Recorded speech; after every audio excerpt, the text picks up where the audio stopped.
Hello, all. This is Aksham, and I welcome you all in this educational platform Triple S. So, ये जो particular video series है that is general issues on environment ecology and biodiversity, इस series में हमने जो previous video discuss करी थी उस वीडियो में हमने डिस्कस करा था ऑर्गेनिज्म एंड इट्स एनवायरनमेंट के बारे में, जिसमें हमने कुछ एबायोटिक फैक्टर्स के बारे में डिस्कस करा था और उनके अंदर हमने कुछ स्पेसिफिक टर्म्स को भी डिस्कस करा था।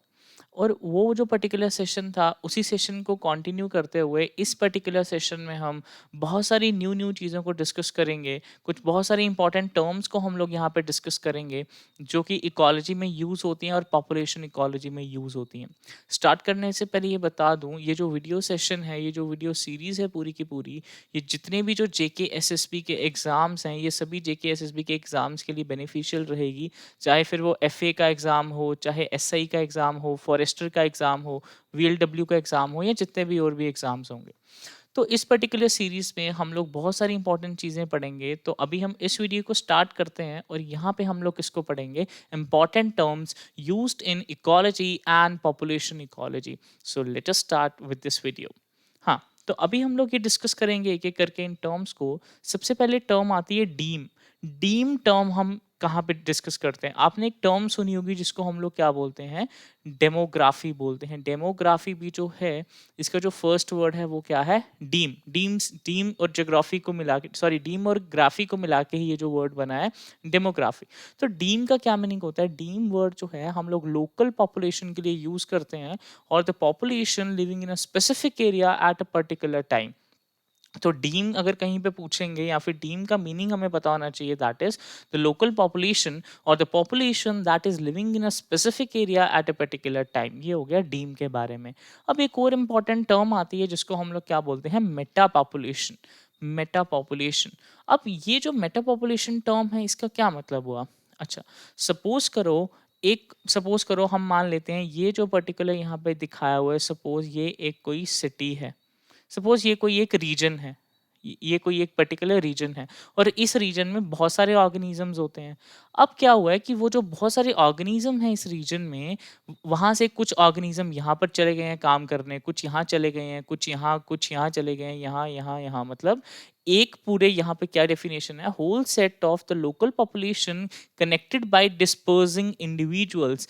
मतलब एक पर्टिकुलर जो पॉपुलेशन है उसके इंडिविजुअल्स जब अलग अलग जगह पर चले जाते हैं, तो इस पूरी चीज को, इस पूरी पॉपुलेशन को हम लोग क्या बोलते हैं? Meta population.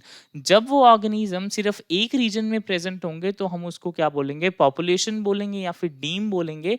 बट जब वो ऑर्गेनिजम्स जो कि एक ही पॉपुलेशन में प्रेजेंट थे, अब वो स्प्रेड हो गए हैं थोड़े थोड़े से, वहाँ के जो लोग हैं, वहाँ के जो इंडिविजुअल्स हैं, वो अलग अलग जगह पर चले गए हैं, तो the whole set of the local population connected by dispersing individuals is known as meta population. तो मेटा पॉपुलेशन की जो टर्म है बहुत ज़्यादा इंपॉर्टेंट है और हमें पता होना चाहिए that what is the meaning of Meta population.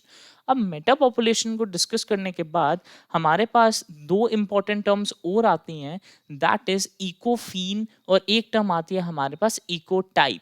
अब ये जो इकोफीन और इको टाइप है, ये क्या होती हैं? इसको ध्यान से समझना। इकोफीन का क्या मतलब है? Ecophene, as the definition suggest, the first phenotype of an organism when it arrives in a new environment। क्या मतलब हुआ? देखो, सपोज करो कि कोई भी एक पर्टिकुलर एरिया है, ये कोई पर्टिकुलर एक एरिया है और यहाँ पर कोई स्पीशीज है जिसको हम बोलते हैं ए, और ए स्पीशीज के बहुत सारे इंडिविजुअल्स यहाँ पर रहते हैं, बहुत सारे इंडिविजुअल्स इस पर्टिकुलर एरिया में रहते हैं। अब यहाँ से क्या होगा? कुछ इंडिविजुअल्स जो हैं वो, सपोज ये कोई पर्टिकुलर एरिया है, सपोज यहाँ पर रहने के लिए चले जाते हैं कुछ पर्टिकुलर इंडिविजुअल्स इस पर्टिकुलर पॉपुलेशन में से। सपोज यहाँ पर ये पर्टिकुलर इंडिविजुअल जो है वो इस पर्टिकुलर एरिया में रहने आ गया। The first phenotype of an organism when it arrives in a new environment, मतलब कोई भी एक ऑर्गेनिज्म एक पर्टिकुलर एरिया से किसी दूसरे पर्टिकुलर एरिया में जाके रहता है और वहाँ पे सर्वाइव करता है, तो वो जो फर्स्ट ऑर्गेनिज्म होता है या फिर फर्स्ट फिनोटाइप होता है। फिनोटाइप का क्या मतलब होता है? फिनोटाइप मतलब अगर एक इंडिविजुअल है, उसके जो फिजिकल कैरेक्टरिस्टिक्स हमको दिख रहे हैं, उसको हम लोग फिनोटाइप बोलते हैं। तो इस पर्टिकुलर चीज को हम लोग क्या बोलते हैं? इकोफीन बोलते हैं। और इसमें जो वेरिएशंस होती हैं, वेरिएशंस आर एनवायरमेंटली इंड्यूस्ड। क्या मतलब हुआ कि यहाँ पर अगर सपोज, यहाँ पर अगर हम यहाँ पर सपोज करें, ये वाला पर्टिकुलर ऑर्गेनिज्म हमारे पास सॉइल पे ग्रो होते हैं, ये वाली जो पर्टिकुलर सरफेस है ये सॉइल है, और ये वाली जो पर्टिकुलर सरफेस है इसको हम लोग क्या बोलते हैं? इसको हम लोग रॉक बोल देते हैं। तो जो ये पर्टिकुलर ऑर्गेनिज्म ए है, ए ऑर्गेनिज्म अच्छे से कहाँ पे सर्वाइव करता था? सॉइल में सर्वाइव करता था। बट जब हम ये इस पर्टिकुलर ऑर्गेनिज्म को हमने यहाँ पे सॉइल से हमने कहाँ पे शिफ्ट किया, या फिर ये खुद से जब ये रॉक में चला गया, अगर रॉक में भी ये ऑर्गेनिज्म अच्छे से ग्रो हो पा रहा है, सो दैट इज इसमें कुछ वेरिएशंस आएंगी, इसमें कुछ चेंजेस आएंगी, जो किस वजह से होंगी? That are environmentally induce. क्योंकि पहले जो उसका एनवायरमेंट था उसमें सॉइल थी और भी बहुत सारी चीजें थी, बट अब उसके एनवायरमेंट में सॉइल नहीं है, अब वहां पर रॉक है। तो इसका मतलब एक ऑर्गेनिज्म जो पहले सॉइल में ग्रो हो रहा था, अब वो ऑर्गेनिज्म जो है रॉक में ग्रो हो रहा है, तो उसमें कुछ वेरिएशंस आई हैं, and that variations is environmentally induced. और यहाँ पर क्या होता है? जीन्स जो होते हैं उसमें कोई भी चेंज नहीं होती है। क्या मतलब हुआ इसका? कोई भी जो ऑर्गेनिज्म होता है उसके सेल में न्यूक्लियस होता है, और न्यूक्लियस के अंदर क्या होता है? डीएनए होता है। और डीएनए जो होता है वो किसका बना होता है? जीन्स का बना होता है। तो जब हम लोग इकोफीन की बात करते हैं, यहाँ पे हम किसकी बात करते हैं? कि यहाँ पे जो जीन्स होते हैं उस पर्टिकुलर ऑर्गेनिज्म में, उसके जीन्स में जो है वो कोई भी चेंज नहीं होती है। और इसकी जो एक इंपॉर्टेंट एग्जांपल है दैट इज यूफोर्बिया हेटा। अब ये जो पर्टिकुलर एग्जांपल है, ये हमारे पास सॉइल है, यहाँ पर सॉइल वाला हैबिटेट है, और ये हमारे पास ब्रिक्स या फिर हम इसको रॉक वाला हैबिटेट बोल देंगे। अगर आप इस सेम प्लांट को सॉइल वाले हैबिटेट में देखोगे तो आप देखोगे कितना ज़्यादा डेंस है, कितने ज़्यादा पत्ते हैं इसमें, कितनी ज़्यादा ब्रांचेस हैं इसके अंदर। बट इसी पर्टिकुलर सेम प्लांट को अगर आप लोग रॉक में देखोगे तो रॉक के केस में यहाँ पर क्या है? जो लीव्स हैं वो भी क्या है? लेस इन नंबर है, और जो ब्रांचेस हैं वो भी क्या है? लेस हैं, बहुत ज़्यादा ब्रांचेस नहीं है। तो मतलब ये सेम ऑर्गेनिज्म इस पर्टिकुलर सॉइल में सर्वाइव कर रहा है, और यही सेम ऑर्गेनिज्म क्या है? यहाँ पर भी जाके किसी दूसरे पर्टिकुलर एनवायरनमेंट में भी सर्वाइव कर रहा है। तो इस पर्टिकुलर चीज को हम लोग क्या बोलेंगे? The first phenotype of an organism when it arrives in a new environment is known as ecophene. ये हो गया इकोफीन के बारे में। अब अगर हम लोग इको टाइप को डिस्कस करें, तो इको टाइप में हम क्या बोलते हैं? That best adapted phenotype of an organism when it lives in a new environment for a longer time. हम इस पर्टिकुलर ए, जो ये पर्टिकुलर इंडिविजुअल है, इसकी बात कर रहे थे। तो जो ए, ये वाली स्पीशीज है, इसके जो इंडिविजुअल्स हैं, जब ये यहाँ से इस पर्टिकुलर ये वाले इन्वायरमेंट में गए, तो जो पहला यहाँ पे ऑर्गेनिज्म सर्वाइव करेगा उसको हम लोग क्या बोलेंगे? इकोफीन बोलेंगे।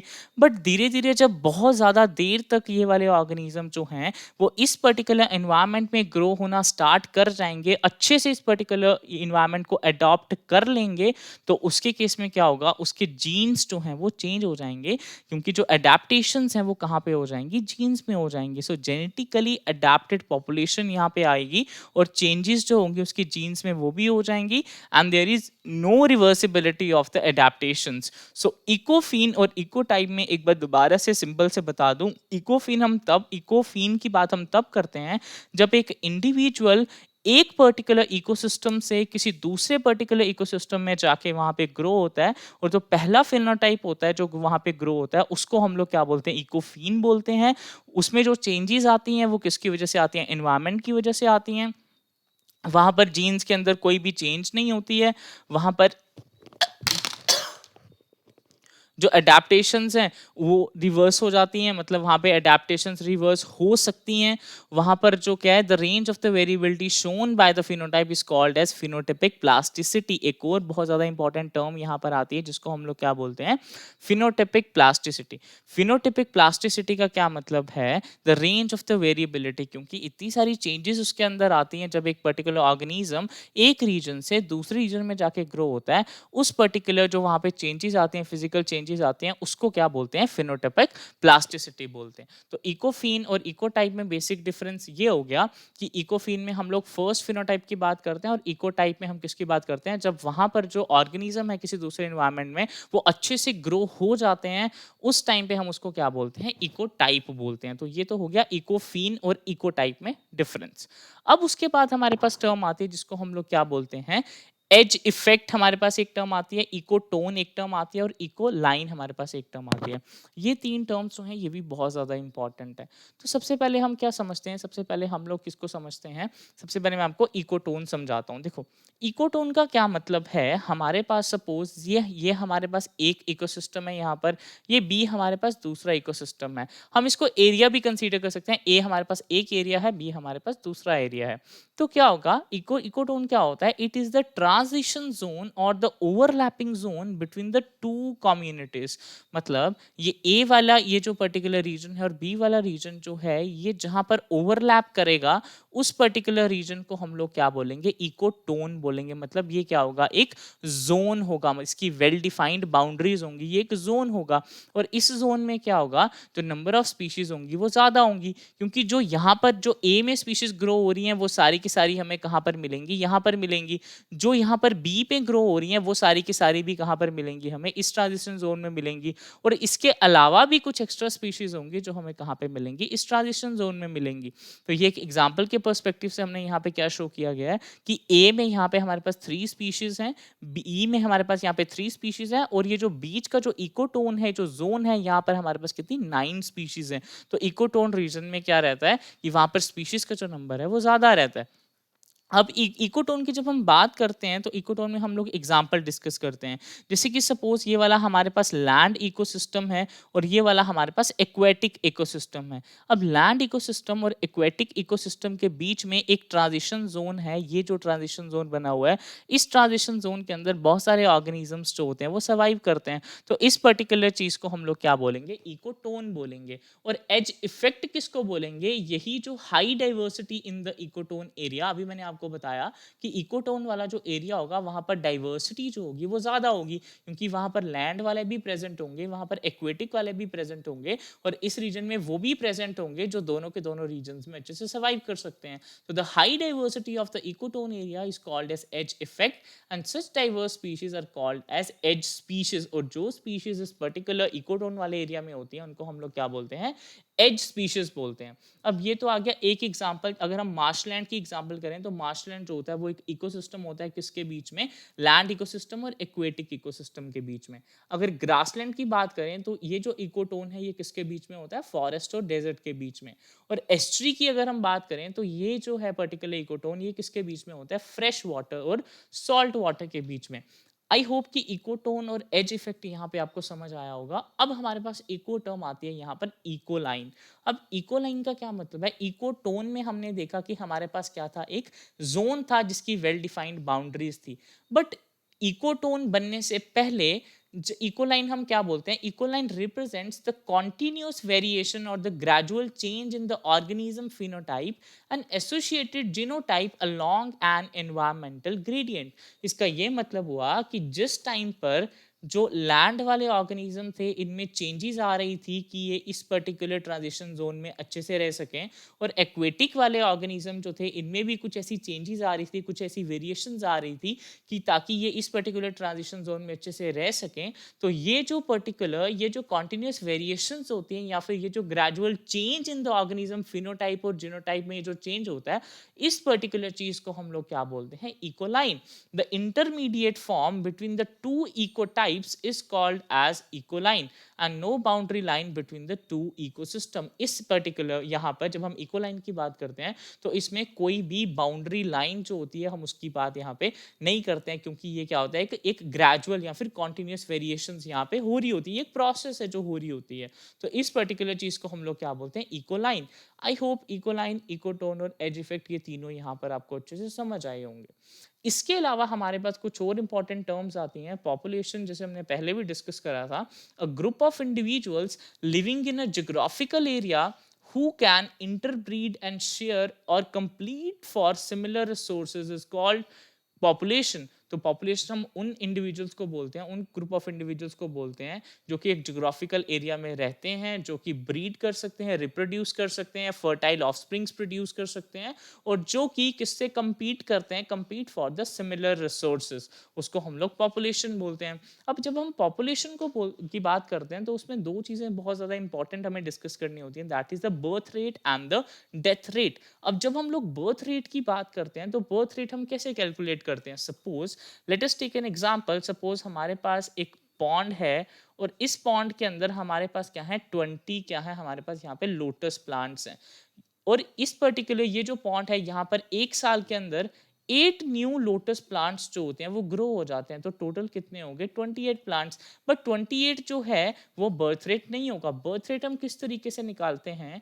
बर्थ रेट निकलेगा जो हमारे पास न्यू एडिड प्लांट हुए 8 डिवाइडेड बाय जितने हमारे पास प्रीवियसली प्रेजेंट थे, इसको जब हम इससे डिवाइड करेंगे दैट इज 0.4 ऑफस्प्रिंग, मतलब 0.4 जो होगा वो आएगा हमारा यहाँ पे बर्थ रेट पर ईयर। क्योंकि हम लोग एयर की बात कर रहे हैं, हमने बात करी है कि 8 लोटस प्लांट जो है वो एक एयर में ग्रो हो रहे हैं, तो जो यहाँ पर जो है ग्रोथ रेट जो है या बर्थ रेट जो यहाँ पे है, सॉरी, बर्थ रेट यहाँ पे जो है वो कितना आएगा, 0.4 ऑफस्प्रिंग पर लोटस पर ईयर, ये जो होगा यहाँ पे क्या आएगा, बर्थ रेट।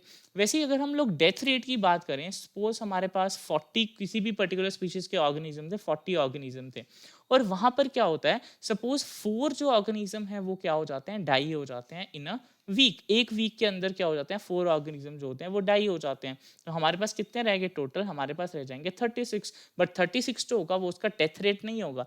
डेथ रेट कैसे निकलेगा, जितने ऑर्गेनिज्म जो है वो मर गए that is 4 divided by 40 that is equal to 0.1। अब 0.1 इंडिविजुअल पर फ्रूट फ्लाई पर वीक, ये ध्यान रखना, क्योंकि हम यहाँ पर डेथ रेट के केस में हमने जो बोला कि 4 जो डाई हो गए वो हमारे पास क्या थे, एक वीक के अंदर मर गए थे। बट जो हमने पॉन्ड के बारे में लोटस की बात करी, यहाँ पे 8 लोटस प्लांट की जब हमने बात करी, ये हमने क्या करी, पर ईयर बात करी। तो ये चीज का ध्यान रखना है, ये चीज हम पर वीक ले सकते हैं, पर मंथ ले सकते हैं, पर 6 मंथ ले सकते हैं, किसी भी तरीके से हम इसको ले सकते हैं, बस ये कि तरीका हमें सही पता होना चाहिए। तो ये हम लोग बात करते हैं बर्थ रेट और डेथ रेट की। इसके बाद एक इंपॉर्टेंट चीज आती है जिसको हम लोग क्या बोलते हैं, सेक्स रेशो। बट उससे भी पहले दो और इंपॉर्टेंट टर्म्स हैं जो आपको पढ़ना जरूरी है, दैट इज सेमल पेरस ऑर्गेनिजम्स और ईटियो पेरस ऑर्गेनिज्म। अब सेमल पेरस और ईटियो पेरस की जब हम बात करते हैं तो इससे आपको यही चीज, अच्छा मैं ऐसे बताता हूँ कि ईटियो पेरस जो है, ईटियो पेरस से ऐसे याद रख लो, आई से ईटियो पेरस, आई से ऐसे याद रख लो कि इंडियन, और इंडियन मतलब हम लोग। तो मतलब हम लोग क्या करते हैं, हम लोग लाइफ में क्या करते हैं, बहुत ज्यादा बार रिप्रोड्यूस कर सकते हैं। तो iteroparous is characterized by the multiple reproductive cycles over the course of its life time. Iteroparous वो ऑर्गेनिजम्स होते हैं जो अपनी लाइफ में एक से ज्यादा बार रिप्रोड्यूस कर सकते हैं, उनको हम लोग इटियोपेरस बोलते हैं। और सिमल पेरस ऑर्गेनिज्म कौन से होते हैं, इसका ऑपोजिट, मतलब सिमल पेरस वो हो गए, एस से सिमल पेरस होता है ना, एस से याद रख लो सिंगल। तो semelparous is characterized by the single reproductive episode before the death. मतलब ऐसे ऑर्गेनिजम्स जो अपनी लाइफ में सिर्फ एक ही बार रिप्रोड्यूस करते हैं, उनको हम लोग क्या बोलते हैं, सिमल पेरस ऑर्गेनिज्म। और सिमल पेरस ऑर्गेनिज्म की अगर हम एग्जाम्पल की बात करें, सो जितनी भी हमारी ग्रीन क्रॉप्स होती हैं, राइस ले लें, वीट ले लें, ऐसा तो नहीं है ना कि एक बार हमने राइस का प्लांट लगा दिया तो फिर वो लगता ही रहेगा हर साल, हमें तो नया से लगाना पड़ता है। सो दैट मीन्स वो ऐसे ऑर्गेनिजम्स जिन ऑर्गेनिजम्स में एक बार रिप्रोड्यूस करने की कैपेबिलिटी होती है, या जो एक ही बार रिप्रोड्यूस कर सकते हैं, उनको हम लोग सिमल पेरस ऑर्गेनिजम्स बोलते हैं। और वो ऑर्गेनिज्म जो एक से ज्यादा बार रिप्रोड्यूस कर सकते हैं अपनी लाइफ में, उनको हम लोग क्या बोलते हैं, इटियोपेरस ऑर्गेनिजम्स बोलते हैं। उसके बाद जो कॉन्सेप्ट आता है हमें डिस्कस करना है, दैट इज सेक्स रेशो। अब सेक्स रेशो हम कैसे डिफाइन करते हैं, it is defined as the number of the female per 1000 males, number of the females per 1000 mails. ये 1000 वाला जो नंबर है ये इंपॉर्टेंट है, इसमें कभी कभी मिस्टेक हो जाती है। So the number of the females per 1000 mails. और अगर सपोज कभी ऐसा क्वेश्चन होगा कि अगर सपोज करो कोई ऐसा सिनेरियो है जिसमें जो नंबर ऑफ मेल्स हैं, नंबर ऑफ फीमेल्स हैं, अगर सपोज ये इक्वल इन नंबर होंगे, तो उस केस में जो सेक्स रेशो होगा वो वो क्या होगा 1:1, क्योंकि मतलब कुछ भी मान लो ना, अगर सपोज वहाँ पे 500 मेन हैं और वहाँ पे अगर हम लोग 1000 के पर्सपेक्टिव से कंसीडर कर रहे हैं, तो अगर हम ऐसा मानेंगे कि वहाँ पर 1000 जो हैं वो वहाँ पर मेल्स हैं और 1000 वहाँ पे क्या है फीमेल्स हैं, तो यहाँ पर रेशो क्या आ जाएगी 1:1, तो ये क्या आ जाएगी सेक्स रेशो।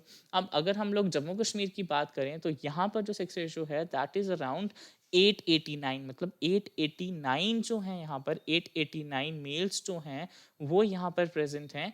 कैसे 889 मेल्स जो हैं फॉर 1000 मेल्स, सॉरी 889 यहाँ पर फीमेल्स जो हैं वो प्रेजेंट हैं कितने 1000 मेल्स के लिए। सो this is about the sex ratio, और ये जो है वो नेशनल एवरेज से जो है वो कम है। नेशनल एवरेज जो है वो क्या है 940 एज पर द सेंसस 2011। अब इसके अलावा एक और इम्पॉर्टेंट टर्म आती है दैट इज एज पिरामिड। अब एज पिरामिड की जब हम बात करते हैं तो मतलब कुछ पिरामिड जैसा स्ट्रक्चर होगा जिसपे हम लोग एज के बारे में बात करेंगे। तो अगर आप लोग यहाँ पर देखो, हमने 3 यहाँ पर पिरामिड बनाए हुए हैं, एक्सपैंडिंग, स्टेबल एंड डिक्लाइनिंग। और यहाँ पर हर एक पिरामिड में हमने 3 कलर से शो किया हुआ है। जो सबसे नीचे वाला है वो है प्री रिप्रोडक्टिव, उसके बाद है रिप्रोडक्टिव पॉपुलेशन, उसके बाद है post reproductive population. Age pyramid होता क्या है, it is a graphical representation of the distribution of various age groups within a population of a region forming the shape of pyramid when the population is growing। मतलब ये जो pyramid है इसमें हम population को इस तरीके से ग्रो कर, इस तरीके से हम इसको ड्रॉ करते हैं इस पर्टिकुलर पिरामिड को, कि यहाँ पर जो सबसे नीचे आता है ये हमारे पास क्या आती है प्री रिप्रोडक्टिव, मतलब जो चाइल्ड हैं या फिर जो छोटे वाले जो हैं बच्चे उनकी हम यहाँ पे बात करते हैं प्री रिप्रोडक्टिव पॉपुलेशन में। रिप्रोडक्टिव में हम लोग बात करते हैं वो ऑर्गेनिजम्स जिनमें रिप्रोड्यूस करने की कैपेबिलिटी है, और पोस्ट रिप्रोडक्टिव ऑर्गेनिज्म मतलब ऐसे ऑर्गेनिज्म जो कि अब रिप्रोड्यूस नहीं कर सकते हैं। तो एक्सपेंडिंग का मतलब है कि यहाँ पे अगर हम देखें तो यहाँ पर जो पोस्ट रिप्रोडक्टिव वाली जो पॉपुलेशन है वो क्या है लेस है, और प्री रिप्रोडक्टिव वाली क्या है मोर है। तो इसका मतलब ये वाले जो हैं वो रिप्रोडक्टिव में कन्वर्ट होंगे और ये पॉपुलेशन जो है वो एक्सपैंड होती जाएगी, बढ़ती जाएगी। अगर हम लोग डिक्लाइनिंग का केस देखें तो डिक्लाइनिंग के केस में जो प्री रिप्रोडक्टिव पॉपुलेशन है वो कैसी है लेस है। तो इसका मतलब यही पॉपुलेशन क्या होगी बाद में किस में जाएगी, यही पॉपुलेशन जो वो रिप्रोडक्टिव में कन्वर्ट होगी। तो इसका मतलब जो ओवरऑल वहाँ पे पॉपुलेशन है वो कैसी हो जाएगी डिक्लाइनिंग हो जाएगी, क्योंकि जो प्री रिप्रोडक्टिव है वही कम है। तो इसको हम लोग बोलेंगे डिक्लाइनिंग एज पिरामिड।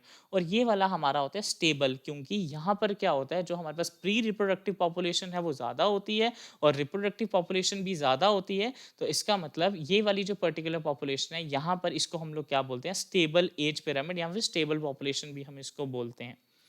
तो इसके अलावा ये 2 टर्म्स तो हमने अभी डिस्कस करी, बर्थ रेट और डेथ रेट। बर्थ रेट को ही हम लोग क्या बोलते हैं नेटैलिटी बोलते हैं, and natality refers to the number of the birth during a given period in the population that are added to the initial density. और मॉर्टेलिटी हमने अभी देखा that it is the number of the death in the population during a given period. ये हो गया mortality और natality. अब इसके अलावा 2 और इंपॉर्टेंट टर्म्स आती हैं जो हमें डिस्कस करनी है, that is immigration and emigration. अब इमिग्रेशन की जब हम लोग बात करते हैं सो इमिग्रेशन का क्या मतलब होता है, the number of the individual of the same species that have come into the habitat from elsewhere during the time period under consideration. सबसे पहली बात यह है कि जब भी हम लोग इमिग्रेशन या इमिग्रेशन को देखते हैं तो सबसे पहले हम उसके लिए टाइम फिक्स करते हैं कि हमको कितने टाइम का चेक करना है। तो टाइम पीरियड अंडर कंसीडरेशन जो होता है वो बहुत ज़्यादा इंपॉर्टेंट होता है। तो इमिग्रेशन में क्या होता है कि जो नंबर ऑफ स्पीशीज हैं या फिर नंबर ऑफ इंडिविजुअल्स हैं किसी एक सेम स्पीशीज के, वो किसी पर्टिकुलर रीजन से किसी और किसी रीजन में जा रहे हैं, तो उस पर्टिकुलर रीजन को हम लोग क्या बोलेंगे, उस पर्टिकुलर चीज को हम लोग क्या बोलेंगे immigration. So immigration is the number of the individuals of the same species that have come into habitat from elsewhere during the time period under consideration।